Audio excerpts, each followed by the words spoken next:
Hello po, ako po si Madam Mamay, no? Ang inyong guide, no? Tarot guide, no? At ngayon po ay papasok tayo sa element ng Leo, no?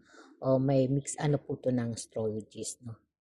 At ang Leo po, no, ay ang symbolizing po ng Leo, no, ay parang maano tayo, na sinasakupan din po ang Leo ng fire, no? Fire energy, no? At ang fire energy, no, na bahagi rin po ng earth energy, no? Na mayroon din pong Mercury po, no, pagdating sa energy po ni Leo, no? Kaya dito po, no, sa ating fifth house, no, merong energy po ang Leo, no, ng fifth house, no? Si Leo po, no, kailangan mo muna, Leo, no, na magkaroon ka ng self-confidence, no, sa iyong sarili, no, self-confidence to create, no, ng mga bagay-bagay, to take action, no. Kung ikaw ay nangangarap na gustong makatapos ng pag-aaral, no, o gustong magsimula na magtrabaho sa ibang bansa, no, syempre kailangan mo munang kumuha ng mga skill, no, o kailangan magsimula kang humakbang, no. At kung gusto mo naman po, no, na magkaroon ng, kasi ang mga Leo po, no, parang medyo meron silang energy na medyo kilala sila, no? Kilala po ang mga Leo, no, na talagang parang sa 10 magkakaibigan, no, ang Leo ang pinaka napapansin, no? Yan, sa barkada po ng mga Leo, no. Dito po, no, sa symbolizing ng Leo, parang sumasagisag dito, no, ang energy po, no, ng pagiging masiyahin nila, no. Masiyahin, very positive, no. Positive sila mag-isip, no. At magaling din po sila mag-create, no, ng mga bagay, no, ng mga tumatakbo po sa isip nila, no, tulad ng mga new project, no. Magaling sila mag-vlog kasi may energy po ang Leo na hindi po sila nahihiya, no? Kasi andito po yung fifth house, no, na hindi sila masyadong dramatically, no? Hindi sila masyadong dramatically ni fun and romance po and making art, no? Kayang-kaya nila 'yan, no?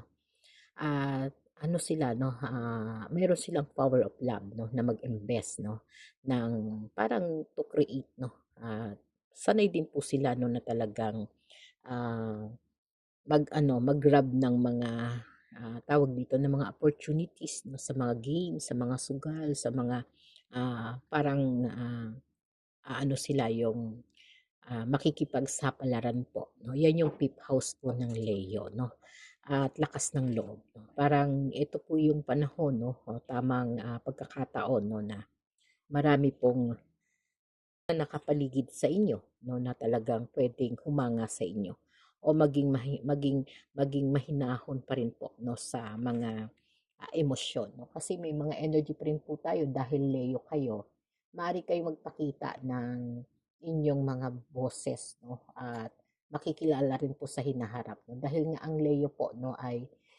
nagkakaroon ng symbolizing ng araw, 'no. Meron silang energy dahil nga araw, 'no, parang mas kikinang sila o mas makikilala po sila, 'no. At punong-puno po sila ng swerte, 'no, na sinasabi nga natin, 'no, na mas una silang napapansin kaysa sa mga ibang zodiac sign dahil nga Leo po sila, na pinangungunahan sila ng sun energy, 'no. At parang nakatadhana po sila, 'no, na magkaroon sila ng spotlight, 'no, o talagang pwede silang mamuno, 'no. Pwede silang maging, leader, 'no, o tagapagsalita, 'no. 'Yan, isa sa kanila, 'no. At sa future po ng, dahil nga meron silang fifth house, 'no, sa nasasakupan sila ng fifth house and Leo po, 'no, na mayroon silang take action, 'no.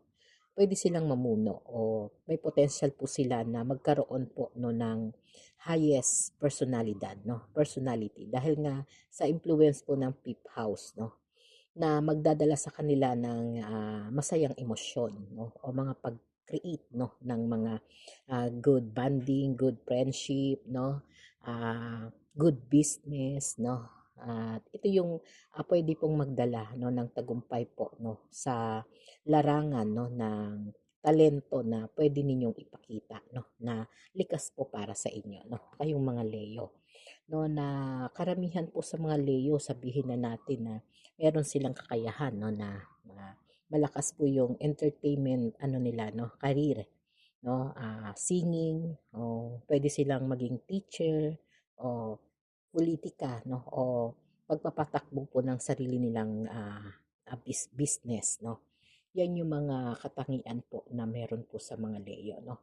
O isa sa mga tatak nila, no, yung magbibigay sila ng inspirasyon, no, sa mga kasamahan nila, kakilala nila, katrabaho nila, no. Yan yung mga energy na yon, no. Dahil nga po parang mataas po yung tiwala nila sa sarili nila, no. Parang wala silang kakatakutan, no. Wala silang katatakutan, lahat kaya nilang gawin, no. Kaya magkakaroon sila ng energy na parang padalos-dalos, no. At yung padalos-dalos na yon, pwede pong makalimutan nila, no, na pumreno, no, na pwede pong magdala sa kanila ng problema, no, sa mga Leo. Shout out po sa mga Leo diyan, ha. At pagdating naman po sa kaperahan, no, ang Leo naman po ay may kakayahan din pong kumita o gumawa ng pera, no, sa hinaharap, no. Kasi sila yung energy na madiskarte rin po, no. Madiskarte, no, at malakas ang loob, no. Sabi nga ang loob nila, no, hindi sila natatakot, no, sumubok ng malalaking opportunity, no, ang Leo po, no. Kaya meron silang tinatawag na taking a chance, no, self-confidence to create, no. Yan, no. Yan yung leadership, no. Do what you want to end, no. Yan, ha. Yan yung sinasabi nila, no, na kaya nilang gawin, no. At may tendency rin po sila na talagang sa pamamagitan po, no, ng tiwala nila, no, pwede silang yumaman, no. Pwede silang magkaroon ng maraming swerte. No, maraming swerte po ang dumating sa kanila, no. Kahit sino pa na nasa matataas na posisyon, no, kaya nilang paamuhin, no. Kaya nilang bigyan po ng special na atensyon, no. O dahil marunong silang makipag-usap, no. Syempre yung pagiging mapagbigay nila, no, yan, ha. Maging mapagbigay, nakokontrol nila yung mga gusto nilang bilhin o pagsasayang ng pera. Oh, nakokontrol nila yan, ha.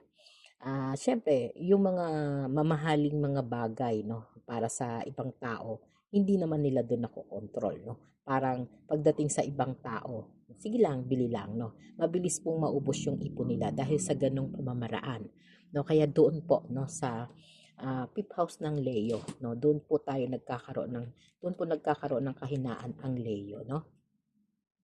At pagdating naman po sa pag-ibig, no, ang mga Leo, no, isa sa mga nagiging kahinaan din po nila, no, ay yung energy po na ng ano, ng relationship, no. Yan. Yung buhay pag-ibig po ninyo, no, kayong mga Leo, no, medyo medyo sensitive po no pagdating po sa pag-ibig. Tama po ba?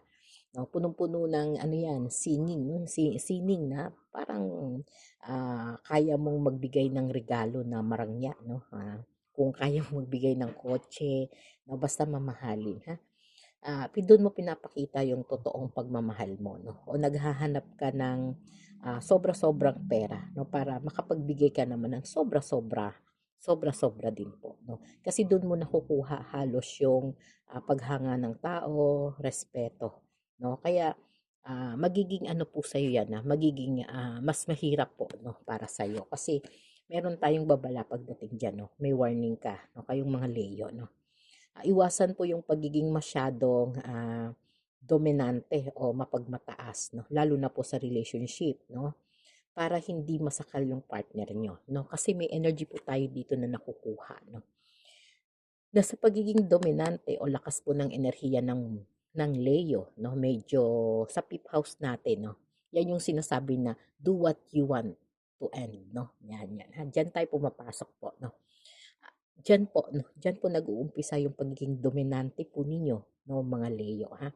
Pagdating sa partner nyo, no, kahit na nahihirapan na, no, emotionally yung partner nyo, no, parang pinipilit nyo pa rin yung gusto nyo, no, kaya lumilikha po ito ng problema, no, sa mga kapartner nyo. Kaya kailangan nyo po maging mahinahon pa rin, ha?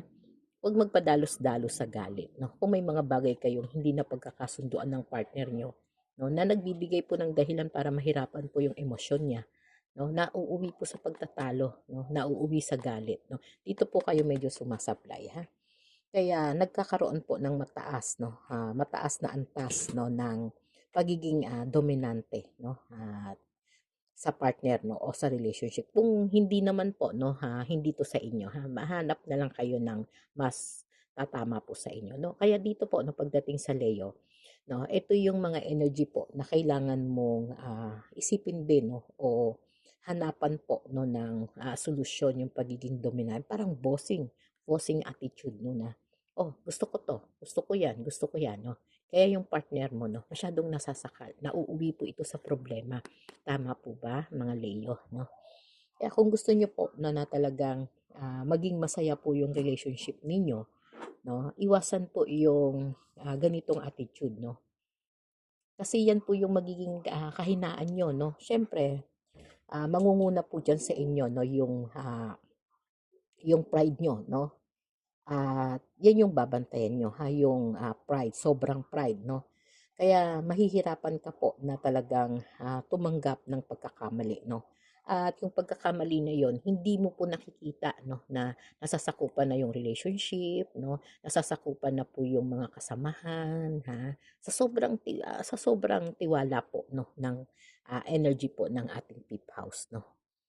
Kaya dito po, 'no, sa ating fifth house, 'no, diyan po tayo papasok yung, the power of love, 'no. Kasi 'pag nagmahal po ang Leo, binibigay po lahat, 'no, walang tinitira, 'no. Kaya, sa mga Leo po, 'no, pinapayo, 'no, na, maging mahinahon po kayo, 'no, o mas gawin yung balanse, 'no, yung, emosyon ninyo, 'no, lalo na po sa mga sensitive na partner niyo, 'no. Kasi may mga partner po tayo dito, may mga partner po kayong mga Leo na medyo sensitive, 'no. Masyado kayong, mapagbigay, 'no. Kaya humihingi rin umaasa rin kayo na yung ibinibigay ninyo masusuklian, 'no, masusuklian ng katapatan, 'no. Siyempre, parang dito, 'no, parang kasi gusto mo dun sa naibigay mo, nagawa mo, 'no, parang humahanap ka rin, 'no, parang uhaw ka rin sa papuri, 'no, 'yan, masyado kang umaasa po, 'no, sa sasabihin ng ibang tao, 'no. Sabihin, "Uy, yung partner mo gano'n, ganyan," gano'n, 'no. Kaya dito po, 'no, 'yan po yung puwedeng magdala po sa inyo, 'no, ng mas mahirap na sitwasyon, 'no, o madali kang mauto ng mga taong mapagkunwari, 'no, basta pinupuri ka lang, 'no. Pinupuri ka lang, "Oh, ganda mo, 'no, pautangin mo naman ako," 'no. 'Yan, diyan po pumapasok. "Oh, sabihin sa'yo, "Oh, pre, oh, bagong sahod ka pala, baka gusto mong magpainom." 'Yun yung mga energy na 'yun, Kaya ang mga Leo po, maging aware po diyan, 'no, kasi isang isang pamamaraan po ito, 'no, parang meron pa rin akong energy na nakukuha, 'no, sasabihin, "Oh, pre, ah, lakad tayo, 'no, maganda yung motor niya, 'no," sabi niya, "kunin natin." Yun. Dahil gusto mo, magaling ka ba? Yung parang nauuto po ang Leo, madali pong mauto, 'no. Kaya sa energy na yan, diyan po tayo, maging aware o diyan po kayo sorry po, 'no, medyo naupo yung ating ano, 'no, cellphone, 'no. Kaya dito po nabalikan po natin, yung, mga kahinaan o weakness po ng mga Leo, 'no. Sa energy po ng Leo, 'no, medyo nagkakaroon din po tayo, 'no, na talagang parang sila yung energy po, 'no, na gusto nila lagi silang pinasasalamatan, 'no. Kasi parang nagbibigay po ng mabigat na emosyon sa kanila, 'no, yung, nag-effort sila tapos hindi sila man lang pinasasalamatan. Madali po silang madismaya, 'no, o talagang magtampo. Kapag hindi sila napapansin, hindi sila napapasalamatan, hindi sila bibigyan ng effort, 'no, yung mga ginagawa nila, nagtatampo po sila, 'no, at nagtatanim po ng sama ng loob, 'no, tama po ba? 'No, at sa pagiging ano naman nila, 'no, sa mga, weakness nila, 'no, yung tendency po, 'no, na talagang yung pagiging controlling po ng mga, isip nila, 'no, o ng mga pananaw nila, 'no, lalo na po sa usapin ng trabaho, sa usapin ng relasyon, 'yan, Pagdating sa pera, open sila, no, wala kang masasabi sa kanila pagdating sa pera, no. Kasi ang mga Leo po, 'no, ay talagang pagdating sa pera, 'no, ano sila, mapagbigay. Sabihin na natin na, ah, magaling po silang mag-isip, 'no, ng mga solusyon pagdating po sa pinansiyal, 'no, o sa pagkakakitaan, 'no. Sila yung energy na hindi po sila mahiyain, 'no. Kaya may kakayahan po silang mag-isip ng malalaking negosyo, investment, pagkakakitaan, no? Malalaking opportunity, no? Kaya nilang pumunta sa ibang bansa na malakas ang loob, natatapos ang kontrata kahit may mga problema. At ang iba pang mga leyon 'no, sila yung parang, dino-drawing pa lang nila sa isip nila 'no, yung negosyong iniisip nila. Meron na silang mga pattern 'no, ganyan po katatalas ang mga isip nila 'no. At medyo diyaan po sila may dalang suwerte 'no. Malaki silang kumita pagdating sa pera 'no. Malakas ang loob nila 'no, at kaya rin po nilang, i-ano ang sarili nila 'no. Parang kaya nilang sumugal 'no sa tamang oportunidad 'no. Hindi sila natatakot 'no. Ang nagiging ano lang sa kanila 'no, mahilig po sila 'no sa, mga bagay na talagang, mararangya 'no. 'Pag gusto nilang gumastos 'no, kahit bisyo po 'no, binibigay nila 'no, ginagawa nila. Wala silang, iniisip para bukas 'no. Hindi sila yung energy na hindi naman pero karamihan po sa kanila hindi po nagtatabi ng pera 'no, o talagang 'pag nagustuhan sila, "Oh, deserve ko 'to." 'No, ito po yung nagiging thinking po ng mga, ibang zodiac sign na Leo 'no. Parang, napakabukas palad po nila 'no, lalo na po sa iba. Kaya madalas po sila 'no, mabilis po silang maubusan ng hawak na pera 'no, kung hindi talaga sila mag-iingat 'no, bigay na bigay sila 'no. Utang dito kahit wala pong bayad-bayad 'no, hindi sila nagdadamot 'no. Kaya parang hindi nila iniisip yung para sa kanila, para sa future nila. 'No, yan po yung nagiging kahinaan po ng mga Leo. Pagdating naman po sa pag-ibig 'no, sa pagmamahal 'no, grabe silang magmahal 'no, tapat po silang magmahal 'no, para kang nanonood po ng teleserye 'no, 'pag ang Leo po ay nagmahal 'no. Gusto nila yung kapareha nila kaya nilang iharap sa madla 'no, pagmamalaki nila yan sa picture profile 'no, sa mga kaibigan, "Uy kami na," 'no, "Oh, kami na," 'no. Hindi yan titingin po sa nakaraan 'no, na magiging partner nila. Basta ipagmamalaki nila yung partner nila ngayon, yung magiging girlfriend nila, magiging katuwang nila na alam nila 'no, na talagang magiging seryoso sila. Pero napakasiloso po niyan, yun po yung nagpapasaya sa kanila 'no. Talagang gustong-gusto ng mga Leo na meron silang matibay na relationship 'no.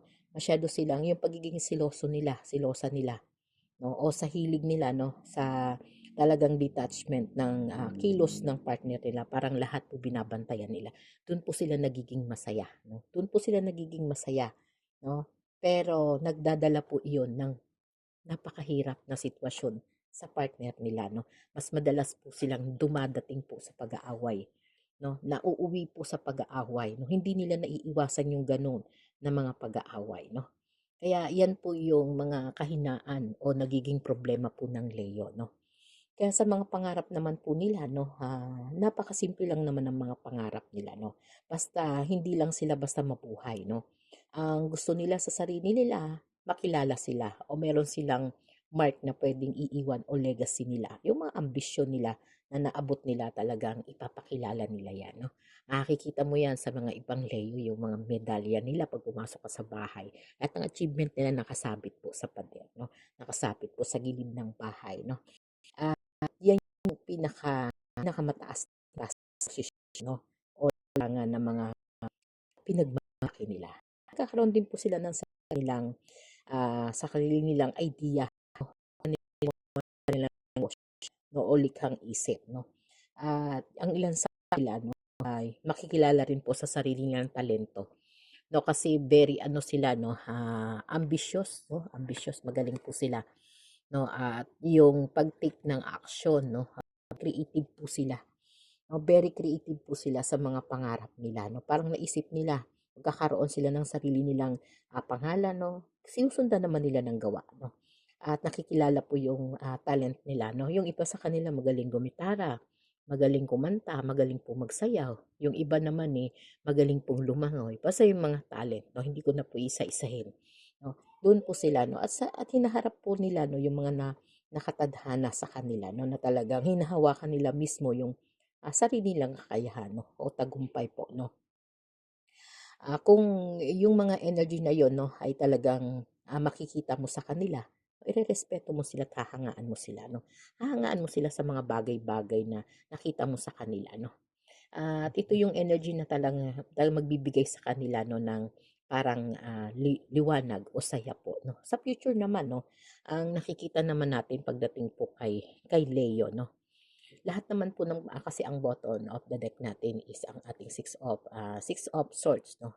Iwasan lang po 'no yung mga, nakaraan na mga memory 'no, ng mga Leo 'no. Huwag kayong papasakop o huwag kayong papalugmok 'no, sa nakaraan 'no. Kasi mabigat po ang nakaraan ng mga Leo. Marami pong mga, pinagdaanan na unti-unti naman na nilang nakaraos. Unti-unti na silang nakaraos 'no, at marami na rin pong, suwerte 'no, yung, pinagdaanan nila o talagang marami pang suwerte ang darating 'no. Kasi kung hindi nila makakalimutan 'no, yung mga past na nakaraan nila, magiging hadlang po 'yan sa mga Leo 'no. 'Yan yung energy na magbibigay po ng napakabigat na emosyon 'no, o talagang babalik ulit kayo sa zero 'no. Kaya kailangan po 'no, bigyan niyo po ng atensyon 'no, kung ano yung mga energy o mga memory na magbibigay sa inyo ng napakagandang, lakas ng loob na puwede pong magdala sa inyo ng suwerte, yun na lang po ang tutukan niyo. Huwag niyo nang balikan yung nakaraan 'no. Kasi madali na po sa inyo na kumita ng pera, maging masaya, 'no? Madali na rin po sa inyo kumuha ng mga pangarap niyo, 'no? Kaya huwag niyo nang balikan 'to, ha. Kasi nauna po ang Ten of Pentacles sa Three of Swords, 'no? Kaya kung babalikan niyo po ito, malulugmok po ulit kayo. Hindi kayo makakaahon, 'no? At 'yan yung magiging malaking kabiguan ng mga Leo, 'no? Okey po, 'no? Sana sana po makinig kayo, 'no? Sorry po, 'no? Sana gawin niyo lang po itong patnubay, 'no? Patnubay, gabay 'no, at kung tatama naman sa inyo, maraming salamat 'no, kung hindi naman, salamat po sa susunod na lang. Isusunod na natin yung ibang zodiac sign, ha. Okey po, marami pong salamat.